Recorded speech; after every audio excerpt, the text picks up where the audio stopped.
Awwalu ibadatin, ibadah pertama itu adalah ma'rifatullah, mengenal Allah.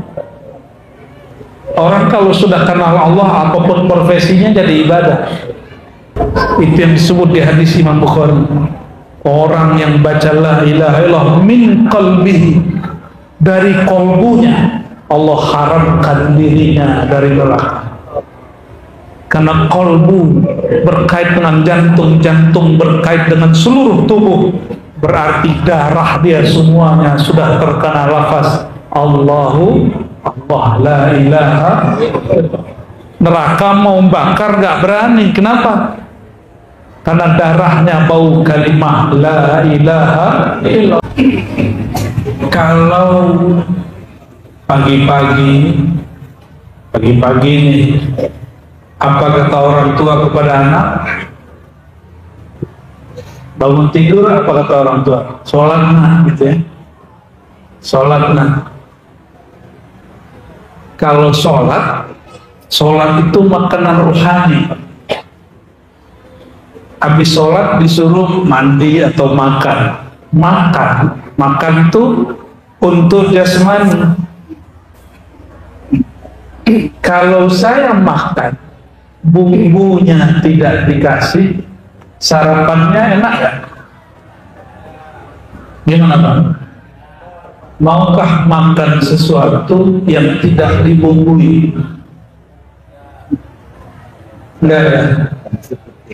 Nasi putih aja. Atau orang sini kalau yang paling suka apa? Kuah sop. Ya, tapi tidak ada garamnya, mau gak?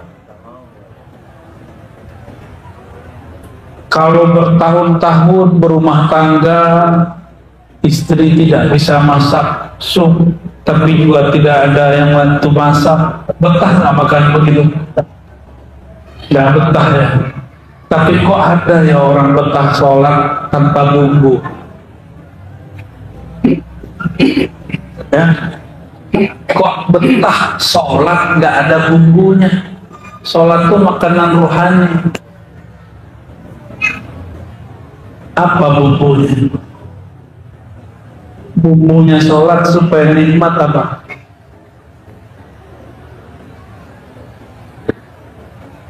Apa bumbu sholat? Kelezatan berbicara, menatap Allah Subhanahu wa ta'ala. Kita sebut khusyuk. Kok ada orang bertahun-tahun betah sarapan sholat tapi nggak nikmat? Kalau tadi ada orang sarapan setiap hari selama 40 tahun nggak nikmat, kita sebut orang itu apa? TOLOL. Ya, tol. Kalau bahasa Arabnya jahilun. Betapa jahilnya manusia, dia biarkan dirinya sholat tapi tidak menikmati rasa sholat. Mau gak setiap hari menghormati sesuatu yang kita nggak kenal? Kita nggak kenal sama dia. Atau mungkinkah terjadi orang hormat kepada sesuatu yang dia tidak kenal? Gak mungkin. Maka kebanyakan orang hari ini sujud dan ruku itu cuma menghormati guru dan ayahnya, karena kebiasaan dari kecilnya, bukan karena dia kenal kepada yang nyuruh dia sujud dan ruku.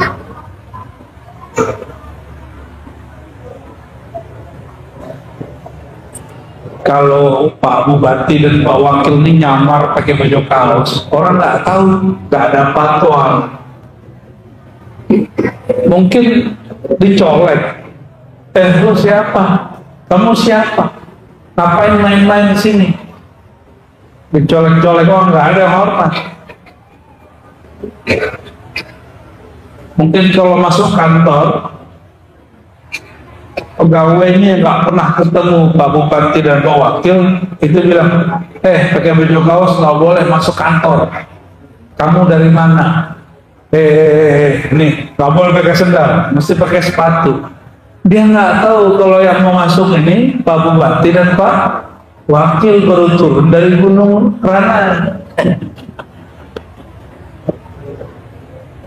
Kok bisa terjadi begitu? Karena dia nggak kenal. Kalau ngaku saya bupati, nggak percaya dia. Masa bupati begini? Saya dulu di Jakarta itu pernah makan di tempat bubur kacang hijau tepi jalan. Terus mereka pada nanya-nanya tentang pesawat ke temannya. Itu nanti gimana caranya?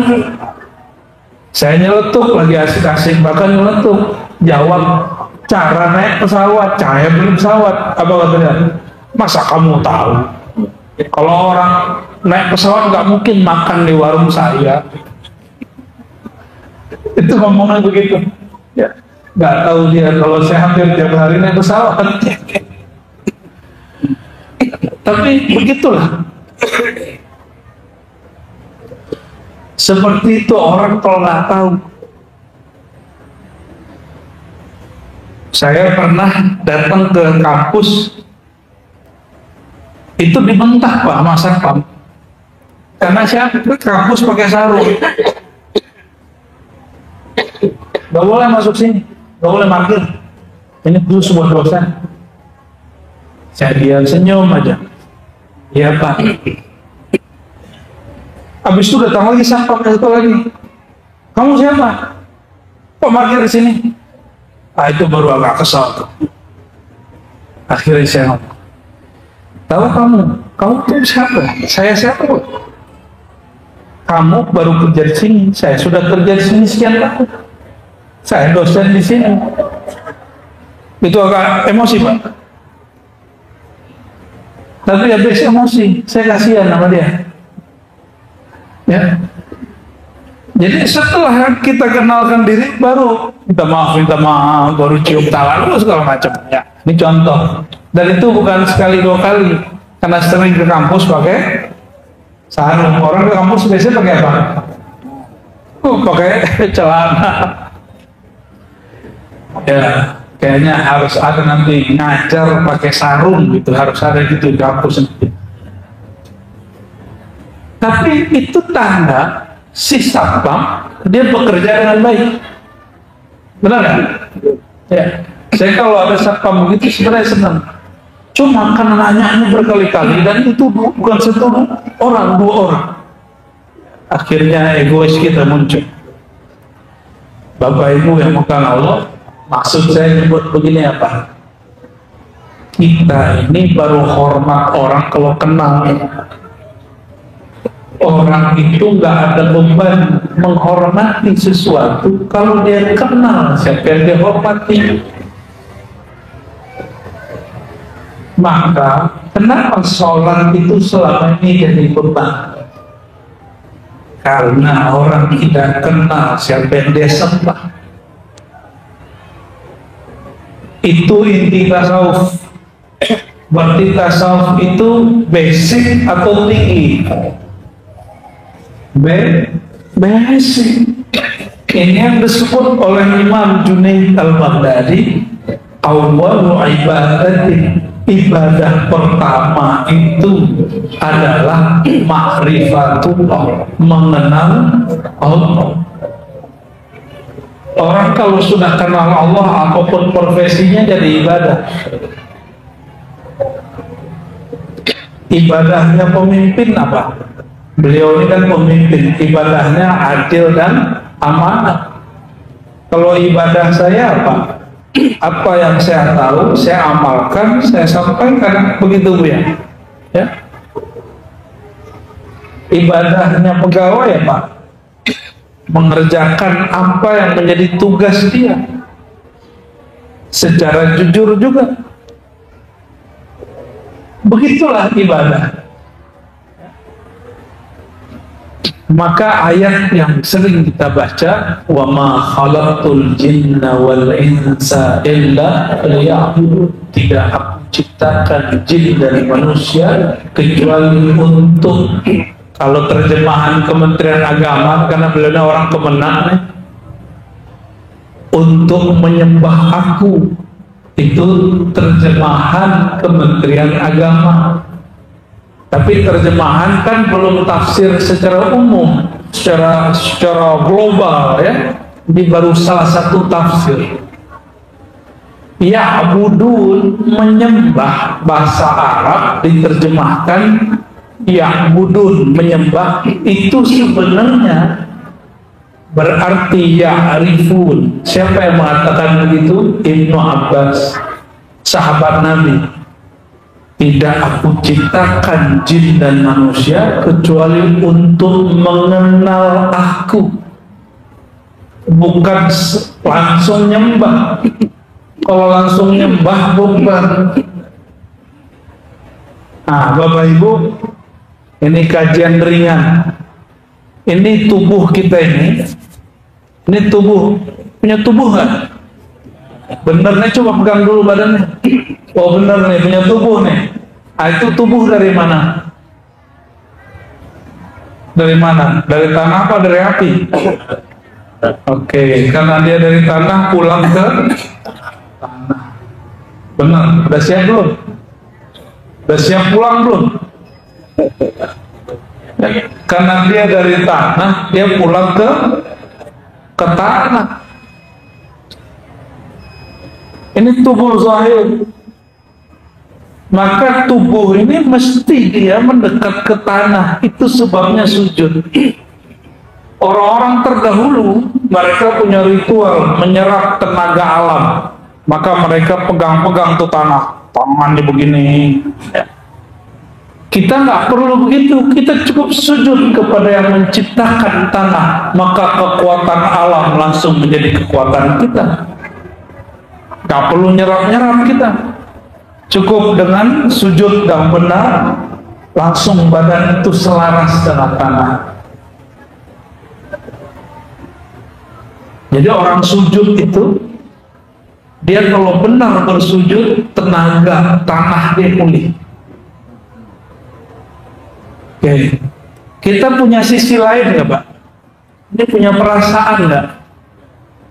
Punya perasaan. Ini hari-harian ajakan sesuai request Pak Wakil. Yang hari-harian punya perasaan nggak? Bener. Kalau nggak punya perasaan, saya kata-katain nih. Punya perasaan nggak? Oke, ya sudah, nggak jadi dikata-katain.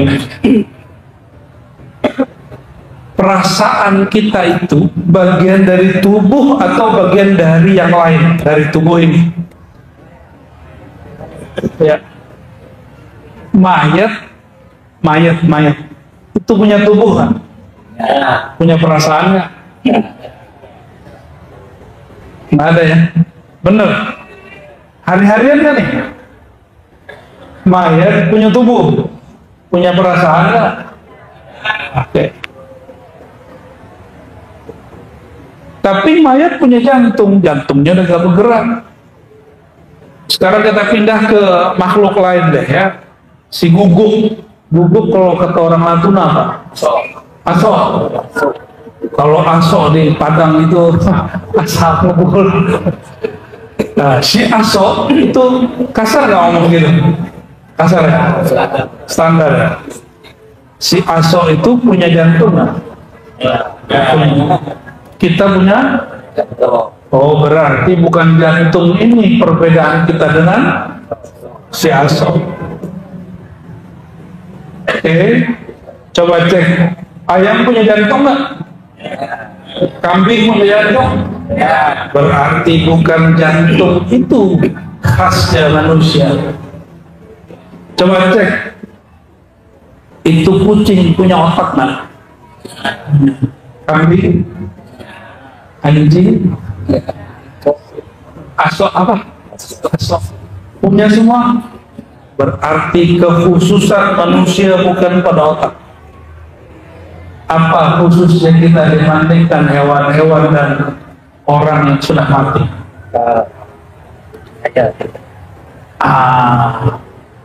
Qalb. Akal itu hanya alat. Akal itu cuma alat. Alat ini mesin pemutarnya apa? Ada yang memutarnya nafsu, ada yang memutarnya qalbu. Tergantung siapa yang memutar akal kita. Maka di Quran disebut lahum qulubun yaqiluna biha. Ada orang yang kolbunya jadi alat pemutar akalnya, tapi ada enggak. Kalau yang tidak, ulaika kal an'am, mereka seperti binatang ternak yang memutar akalnya, nafsunya. Nah, akal kita mikirnya setiap hari apa? Makan, makan, makan, kawin, duit, duit, gitu kan? Kalau begitu ya sama deh. Hah? Bener, hidup untuk makan atau makan untuk hidup? Makan untuk hidup atau hidup untuk makan? Yang hidup untuk makan itu binatang ternak. Kalau makan untuk hidup, itu lain. Itu baru manusia. Tapi hari ini banyak orang ngomong begini, yang penting setiap hari bisa makan, Pak. Berarti hidup dia untuk makan. Jangan mau naik kelas. Orang kalau cuma hidup untuk makan, maka dia siap menjadi hidungnya dicolok, nanti patuh kepada tuannya walaupun yang dikerjakan tidak benar.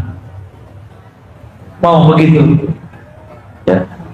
Tapi kalau kolbunya yang mengendalikan dia, kolbu dia yang membuat dia bisa berpikir, kolbu itu hanya menatap kepada Allah.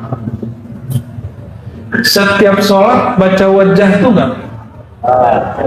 Ini hari-hari ya, wajahku, aku hadapkan wajahku kepada pencipta langit dan bumi. Itu yang menghadap siapa? Tubuh ini atau kolbu? Benar. Sudah terasa belum? Sudah terasa belum? Coba berani nggak ngadep mama Pak Bupati, Pak Wakil, tapi pakaiannya nggak sopan kalau di kantor? Berani nggak? Nggak berani. Kita mah guru SD aja nggak berani. Mesti pakai sepatu rapi, pakai baju rapi, mau ngadap. Karena yang ditatapnya adalah baju. Allah yang ditatapnya apa? Allah nggak natap baju. Baju itu hukum syariat. Yang ditatap Allah itu qalbu. Ya, hadisnya sahih itu. Innallaha yanzuru ila qulubikum. Allah jika menatap ke dalam qalbu. Masih ingat dulu kalau orang dulu itu mau ketemu kekasihnya, apa namanya Pak Wakil? Mau ketemu ngapel, gak ada bahasa lain. Mandoy. Oke, bahasa sini ya. Katanya Melayu sini lebih unik ya. Mendiai. Oh, itu. Apabila Bapak ini, puan-puan ini mau mendiai. Karena yang ditatap itu wajahnya dibersihkan, benar nggak? Kalau ibu-ibu wajahnya dicat dulu pakai dimedang. Kalau bapak-bapak ini kumisnya dibersihkan. Jika si Yaya nggak suka sama bulu-bulu, semua bulunya Syukur. Kayaknya istrinya begitu nih. Saya ini awal-awal punya jenggot, kata istri, kamu kayak kambing. Terus kenapa kamu nikah dengan yang kayak kambing? Lama-lama saya potong lah. Apa kata dia? Kok kamu lebih muda dari aku? Akhirnya sekarang kalau nggak punya jenggot, istrinya mengingatin. Alhamdulillah, maka mudahan kita. Kalau kita mau ketemu kekasih karena dia menatap muka, tubuh, pakaian, maka kita bagus-baguskan wajah, bagus-baguskan pakaian. Kalau orang dulu nggak penting pakai kartu, sekarang yang dulu itu biasanya dompetnya tebel-tebel ya, biasanya diisi apa sih tebel. Ya, benar, masih ingat ya? Nah, ini Pak Wakil Bupati masih ingat ya. Pengalaman nih. Isi kosong, isi tipis, yang penting bentuknya tebal. Karena ingin ditatap, maka ingin terlihat sempurna. Yang diposting orang di sosial media, di Facebook, di Instagram, itu adalah yang sempurna. Dia tidak menampilkan yang tidak sempurna. Kenapa? Karena ingin ditatap. Sholat itu menatap, wajah itu wajah dia. Ini hari-harian. Masa ada orang tiap hari ngomong apa saja, terus dia nggak ngerti. Kira-kira kalau ada orang bicara sesuatu tiap hari yang dia nggak ngerti, itu orang apa namanya? Orang gila. Jadi yang gila itu yang belajar tasawuf atau yang nggak belajar tasawuf? Kalau belajar tasawuf nggak mesti bisa bahasa Arab, karena Allah bisa semua bahasa. Cukup yang mampu bahasa Arab, yang santri, yang ulama, yang kiai. Kami yang dari pesantren perlu bahasa Arab, karena tugas kami membaca kitab-kitab suci. Betul Bu ya? Coba bapak-bapak ini nggak semuanya belajar pesantren. Lalu saya bilang, cara khusyuk itu engkau mesti bisa bahasa Arab. Stres semua. Kalau begitu Abu Jahal, Abu Lahab lebih khusyuk. Betul nggak? Kenapa Abu Jahal, Abu Lahab masih kafir? Berarti tidak syarat orang mengerti yang disembahnya pakai bahasa. Nggak mesti. Allah yang menciptakan bahasa, termasuk bahasa orang Natuna, yang bahasanya sampai sekarang saya belum paham juga. Maklum belum sehari sampai di sini. Tapi bahasa kolbu sama semua. Bahasa kolbu sama semua. Karena Allah menatap ke dalam kolbu, maka jika hendak menghadap kepada Allah, bersihkan kolbunya. Berani nggak? Apa tadi Pak? Mendai ya Pak? Mendai. Berani nggak mendai tapi nggak mandi? Hah? Nggak berani, ya? Mau nambah lagi Pak? Nanti di demo yang di belakang. Beranikah ketemu kekasih, baju kita baju kemarin yang masih bau? Nggak berani. Beranikah handphone kita dibuka kekasih, di dalamnya ada foto yang lain? Paham maksudnya? Kalau ketemu gimana? Bisa perang dunia ke-10, bukan ketiga lagi. Sang kekasih melihat ada wajah perempuan lain atau laki-laki lain di dalam handphonenya. Kalau orang zaman dulu foto di dompet, bener nggak? Ah, sekarang nggak level. Sekarang foto udah masuk. Tapi ahli kolbu, kekasih, wajah kekasihnya masuk ke dalam kolbu. Maka saya tuh nggak seneng difoto, Pak. Walaupun orang suka nggak foto, saya sendiri jarang foto sendiri, itu jarang. Karena bagi saya cukup hati saja yang tahu. Ya. Oke, Allah tatap isi kolbu. Ternyata di kolbu ada gambar yang lain, ada tujuan yang lain. Allah cemburu kan? Ini ilmu-ilmu standar nih. Katanya ngaku wajah tuh, aku hadapkan wajahku kepada pencipta langit dan bumi. Ternyata saat menghadap, kolbunya ada wajah yang lain, ada niat yang lain. Berani menghadap, pasti di-delete dulu, dihapus dulu. Jika di handphonenya ada WA dari sang kekasih yang lain, pasti dihapus dulu, Pak. Bener ya?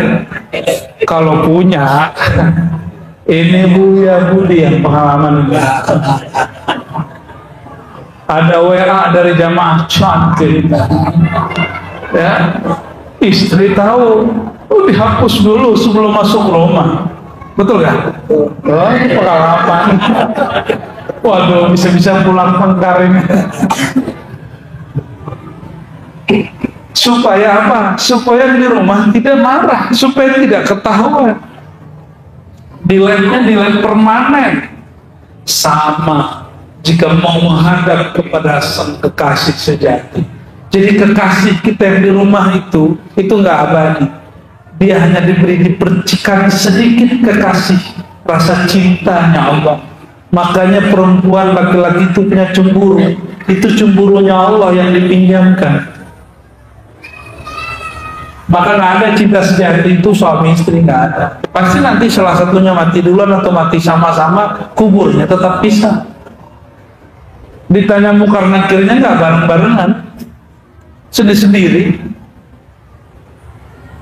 Dek. Karena kalau aku mati, kamu ikut ya. Mau nggak istrinya? Nggak mau deh. Paling suaminya bilang apa? Apa istrinya bilang apa? Nunggu indah, saya cari laki baru. Bapak Ibu Saudara yang mengasihi Allah, jika hendak menghadap Allah, gambar-gambar selain Allah di kolbu mesti dihapus. Kalau enggak, Allah nanti marah. Ini rumah Allah. Di rumahnya sudah ada tempat ibadah belum?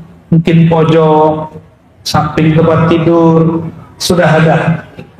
Jadikan itu masjid mihrab kita di rumah.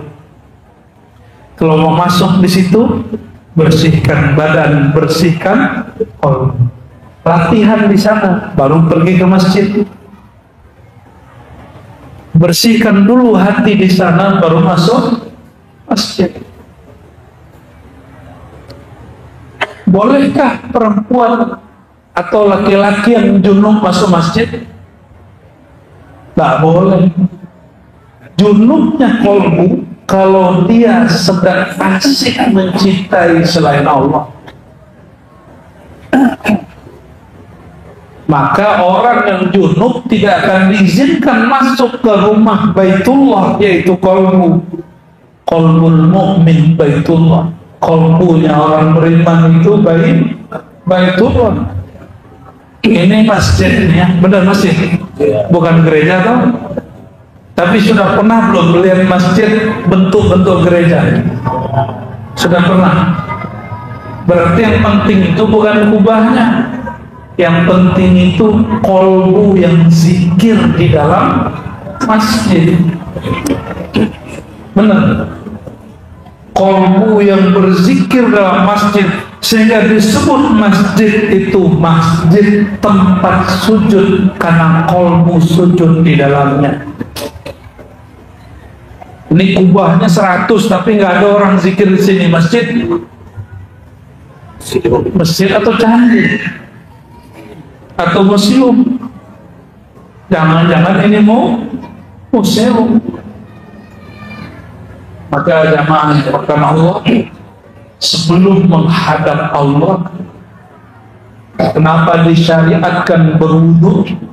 Wudu itu tidak hanya membersihkan diri dari hadas, tapi yang paling penting adalah membersihkan qalbu dari gambar-gambaran selain Allah Subhanahu wa ta'ala. Itulah rahasianya kenapa wudu tidak sempurna jika yang berwudu tidak menyebut nama Allah di dalam qalbunya. La wudu'a liman lam yadhkur ismallah. Tidak sempurna wudu seseorang jika dia tidak menyebut nama Allah, jika dia tidak berzikir di dalamnya padanya.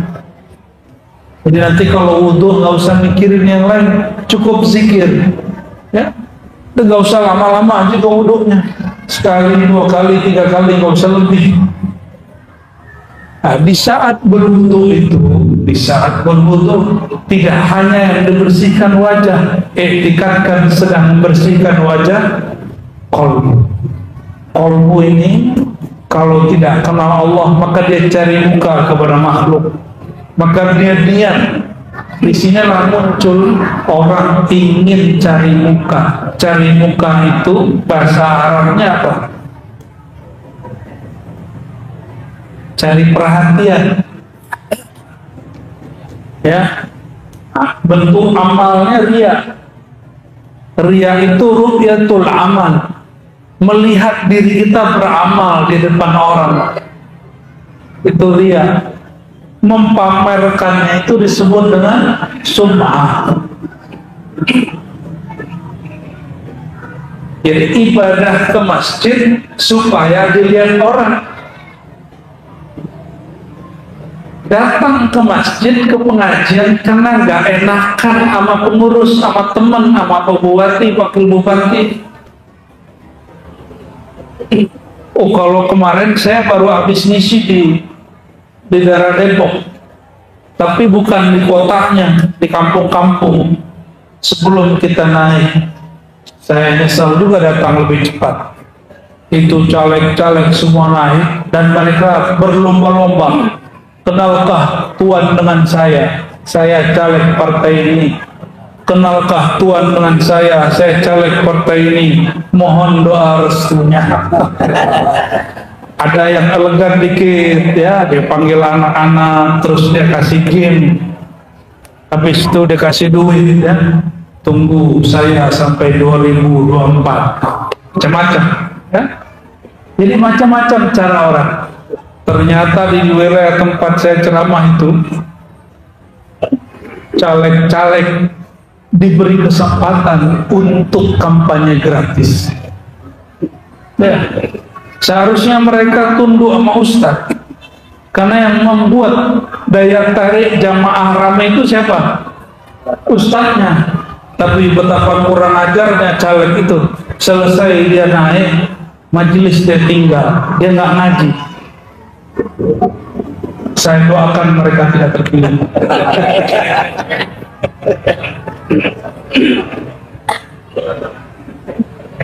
Oh, jadi begitu ya. Begitu orang hari ini, Pak, cari muka. Kalau bahasa kitanya pencitraan. Pencitraan itu boleh, karena Sayyidina Adam itu citranya Tuhan. Allah mengenalkan salah satu keindahannya melalui Sayyidina Adam. Bahkan Sayyidina Muhammad itu adalah mazhar wujudillah, adalah cara Allah mengenalkan dirinya kepada alam itu lewat Nabi Muhammad SAW. Kita ini nggak ada yang melihat Allah, toh? Nggak ada. Ada yang pernah lihat Allah nggak di dunia ini? Kan nggak ada. Ada yang aku lihat Allah, saya tanya, emang yang kamu lihat kayak gimana? Kamu pejam mata, Rosi. Rasakan ada warna hitam. Saya pejamlah mata. Betul kelar. Apa kata dia? Itulah Tuhan. Ngeri itu Pak Wakil. Nggak tahu dia ngaji di mana lainnya orang ini. Ya, kok mengatakan Tuhan itu hitam? Ternyata nggak lama habis itu kejadian aneh-aneh. Bapak Ibu Saudara Saudari yang karena Allah, inti kajian malam ini sederhana. Inilah yang disebut di hadis Imam Tirmizi. Kita ini nggak ada yang bersih dari dosa. Nanti di akhirat ada orang dihisab. Kalau dihisab itu berarti diperiksa oleh malaikat yang bertugas seperti malaikat penyidik, kayak orang penyidik di sini. Lalu disidangkan, ada hisab, ada mizan, disidangkan. Hasilnya keluarlah laporan, semua daftar keburukan, mulai dari ujung rambut sampai ujung kaki ada maksiatnya. Selesai disidang. Ternyata sidang itu berkali-kali, nggak hanya di sini, ada sidang dalam sidang, ada sidang setelah sidang. Ada orang naik banding. Nanti di sana juga sama. Ketika sudah putus persidangan bahwa orang ini berdosa dari ujung rambutnya sampai ujung kakinya dosa, maka malaikat azab tarik dia. Hadis Imam Tirmizi. Ditariklah dia. Tiba-tiba Allah Zul Jalali wal Ikram yang selalu menatap ke dalam kolbu mengeluarkan kita, wahai malaikatku, ada satu yang belum kalian sidangkan, satu yang belum kalian periksa, satu yang belum kalian timbang. Bertanyalah malaikat, apakah itu wahai Rabb, ya Tuhan? Bedahlah jantungnya, bedah dadanya, ambil isi jantungnya, itu berkait dengan kolbunya, apa isinya? Dibukalah dadanya, diambil jantungnya. Betapa kagetnya malaikat yang bertugas menyidang orang ini. Jantungnya menyebut la ilaha illallah. Di hadis Imam Baihaqi, Allah, Allah, Allah. Maka diambillah itu kalimat, ditimbang dengan semua dosanya. Apa yang terjadi? Kalimat la ilaha illallah dan Allah, Allah, Allah itu lebih berat dari semua dosanya. Akhirnya malaikat azab melepaskan rantai nerakanya dan diserahkan ke malaikat rahmat. Ini kamu yang urus. Ternyata dia kekasih Allah, tapi menzahirkan sesuatu yang tidak biasa. Batin dia bersama Allah, tapi zahir dia seakan-akan bukan kekasih Allah. Maka hati-hati dengan orang-orang dimanapun, di pulau manapun, di kota dan negeri manapun, walaupun penampilannya biasa, siapa tahu di kolbunya ada nur la ilaha illallah, nur lafaz Allah. Bukankah baca la ilallah mudah? Mudah tuh. Coba baca la ilaha. Yang beda orang ini bacanya dengan kolbu, orang ini bacanya dengan kolbu.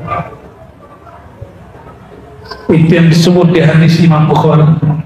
Orang yang baca la ilaha illallah min qalbihi, dari kolbunya, Allah haramkan dirinya dari neraka. Karena kolbu berkait dengan jantung, jantung berkait dengan seluruh tubuh, berarti darah dia semuanya sudah terkena lafaz Allahu Allah, la ilaha. Neraka mau bakar gak berani. Kenapa? Karena darahnya bau kalimat la ilaha illallah. Seandainya malaikat azab bawa dia masuk neraka, itu neraka api nggak bisa bakar. malah menyusahkan malaikat di neraka. Dan itu ada Pak nanti. Kalau Bapak Ibu ini nggak percaya, masuk neraka duluan ya. Insya Allah nanti itu terjadi ya. Nanti orang kalau nggak percaya, akan ada 1-2 hamba Allah yang disiksa. Api setiap kali mendekat, apinya padam. Api setiap kali membakar, apinya padam. Ternyata dalam tubuh orang ini berdiri kalimat Allahu Akbar. Bapak Ibu yang bukan Allah, inilah oleh-oleh pada malam ini. Mari pelajari cara membaca nama Allah di dalam Allah. Di sini banyak guru-guru kiai-kiai yang mereka punya sangat keilmuan zikir tentang ini, ambil dari mereka. Ya, kalau saya jauh-jauh ke Jakarta, ke Padang, ya, cari dari orang yang ahli dekat sini, supaya tidak susah-susah berguru. Ya. Adapun kajian-kajian yang ada di YouTube itu cukup sebagai motivasi. Ilmunya ambil dari ahlinya, dan tidak ada pulau kecuali ada ahli zikir di situ. Tiada negeri kecuali ada wali Allah di situ. Saya yakin itu hakul yakin. Barangkali itu Pak Bupati, Pak Wakil, jamaah semua, semoga sedikit oleh-oleh kolbu ini bisa membuat kita semangat untuk mengenal Allah Subhanahu wa taala. Amin ya rabbal alamin. Wa sallallahu ala sayyidina Muhammad. Subhanakallahumma wa bihamdika asyhadu an la ilaha illa anta astaghfiruka wa atubu ilaik. Assalamu alaikum warahmatullahi wabarakatuh.